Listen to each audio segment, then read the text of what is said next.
अब एउटा मान्छेले मलाई यस्तो खालको कमेन्ट गरेको रहेछ। अनि यो चाहिँ के हो त नि? तिम्रो बाजेको टुप्पी हो र यो कत्रो ठुलो क्रेन हो थाहा छ? यो देखेको पनि छैन होला क्या तिमीले त, त्यो देखेको पनि छैन। ल हेर त, यो तिम्रो बाजेको टुप्पी हो, हेर त। यस्तो खालको कमेन्ट गर्ने जो मान्छे चाहिँ क्रेनको खानीमा बस्छ त्यो मान्छेलाई चाहिँ क्रेनै देखेको छैन र भनेर भन्ने खालको कमेन्ट गरेर हुन्छ यार। यो क्रेनको खानी हो भनेको, हाम्रो कम्पनी नै क्रेनको कम्पनी हो।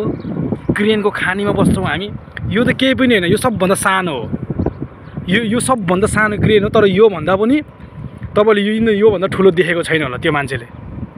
तपाईँले योभन्दा ठुलो क्रेनै अहिलेसम्म देखेको छैन होला। यो सबभन्दा यो ठुलो चाहिँ मानिन्छ। तर हाम्रो कम्पनीको लागि यो सबभन्दा सानो क्रेन हो। योभन्दा कत्रो ठुल्ठुलो क्रेन छ। अनि मलाई त्यस्तो कमेन्ट गरेर हुन्छ यार, क्रेनै देखेको छैन होला भनेर हुन्छ। जो मान्छे क्रेनको चाहिँ खानीमा बस्छ, क्रेनको त खानीमा बस्छ, उसलाई चाहिँ अब क्रेनै देखाएको छैन क्या हो। यति सानो क्रेनलाई यत्रो ठुलो भनेको नि ठुलो त ठुलै हो नि त्यो क्रेन पनि, होइन?